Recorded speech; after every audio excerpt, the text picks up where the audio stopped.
என் இறைவன் என்னை படைத்தான், அவனிடமே நான் திரும்பச் சொல்வேன். அவனுக்காக என்னுடைய நேரம், எனக்காக குறிப்பிடப்பட்ட நேரம் பிற்படுத்தப்பட மாட்டாது. இப்பொழுது அந்த நேரத்தை நீங்கள் அறிய மாட்டீர்கள். டாக்டர் கூறிவிட்டார்கள் 3 மாதம் 4 மாதம் என்று கூறிவிட்டார்கள். இறைவனுடைய கணக்கில் அது 30 வருடங்கள் 60 வருடங்கள் என்று இருக்கும். நீங்கள் அறிய மாட்டீர்கள். இறைவன் அறிவான். எப்படி நீங்கள் தீர்மானிக்கின்றீர்கள் நாளைய வாழ்க்கை எனக்கு என்னுடைய கையில் இருக்கிறது என்று? இப்படியே உணர்வு கூறுகிறது. உங்களுடைய நாளைய வாழ்க்கை உங்கள் கைகளில் இல்லை, உங்களை படைத்தவனிடம் இருக்கிறது என்று உங்களுடைய அறிவு கூறுகின்றதா, என்னிடம்தான் இருக்கிறது என்று கூறுகிறதா? மனிதர்களிடம் நாளைய வாழ்க்கை இருக்கின்றதா? ஒவ்வொருவரும் கேட்க வேண்டும். உங்களுடைய உள்ளத்தில் நாளைய வாழ்க்கை உங்களிடம் இருக்கிறதா, இறைவனிடம் இருக்கிறதா? இறைவனிடம் இருக்கிறது. என்னிடம்தான் இருக்கிறது என்று கூறுகிறானால் நாளைய வாழ்க்கையை பற்றிய உங்களுடைய எண்ணம் சுகமாக இருக்க வேண்டும், அமைதியுடன் வாழ வேண்டும், துன்பங்கள் நீங்கப்பட வேண்டும். நீக்கிக் கொள்ள முடியுமா உங்களால்? அப்படி என்றால் நீங்க வேண்டும் என்ற நாளைய செய்தியை அறிவிப்பது யார்?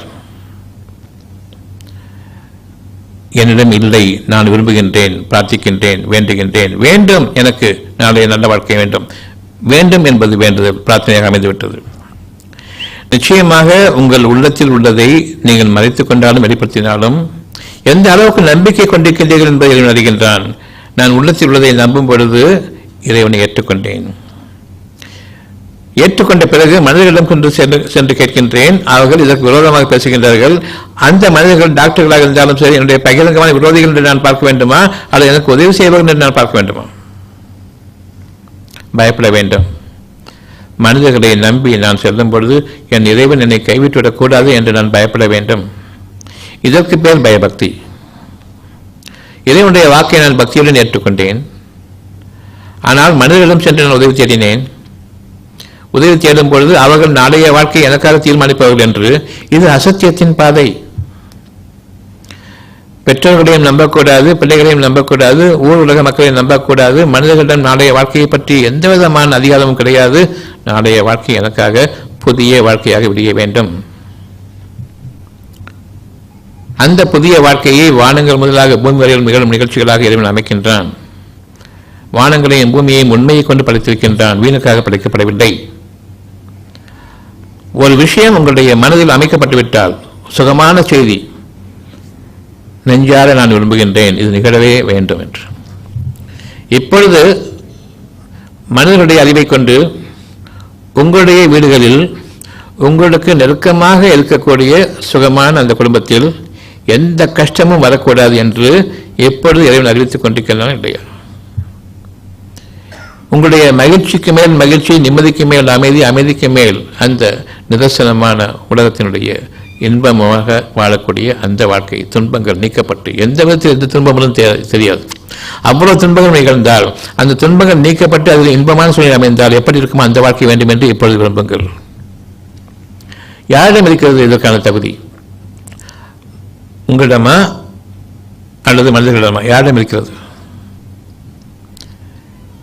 நிச்சயமாக யாரிடமும் இல்லை என்று இருக்கும் பொழுது நாளைய வாழ்க்கை எங்களிடம்தான் இருக்கிறது என்று நீங்கள் கூறக்கூடிய நீங்கள் எப்படி இந்த விருப்பத்தை வைத்திருக்கலாம்? என்னால் முடியாது என்று இருக்கும் பொழுது இந்த விருப்பத்தை அடித்து விடலாமே.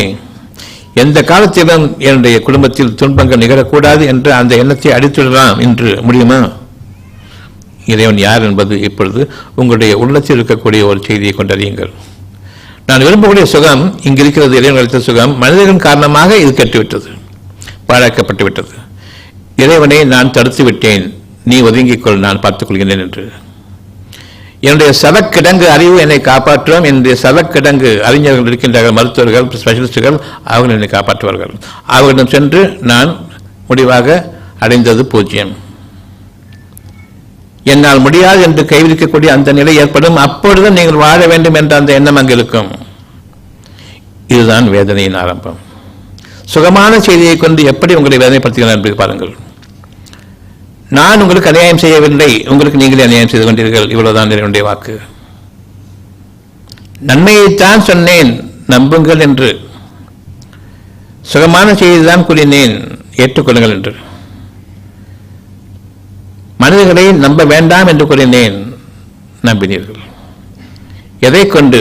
நாளைய வாழ்க்கையை கொண்டு அவர்களை நம்பினீர்கள். நாளைய வாழ்க்கை உங்கள் கைகளில் இல்லை என்பதை பரிபூர்ணமாக எந்த இரண்டு கருத்துக்கு இடமில்லை, வேறுபட்ட கருத்துக்கு இடமில்லாமல் உங்களுக்கு அறிவித்து விட்டேன்.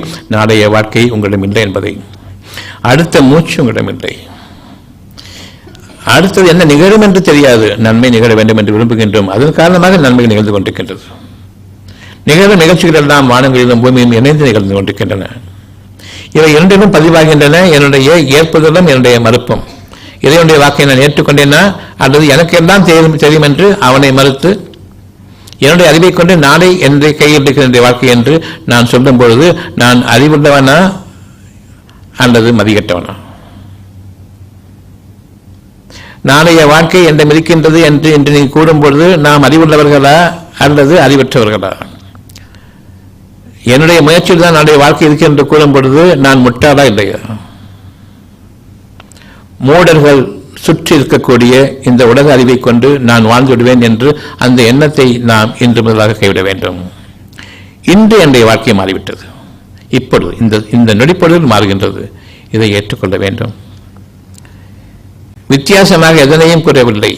எது உங்களுடைய வாழ்க்கையினுடைய அழகான அம்சமாக நீங்கள் உணர்கின்றீர்களோ அது உங்களிடம் இல்லை என்று கூறக்கூடிய சத்தியத்தை கொண்டு பேசப்பட்டுக் கொண்டிருக்கிறது. இந்த வகுப்பில்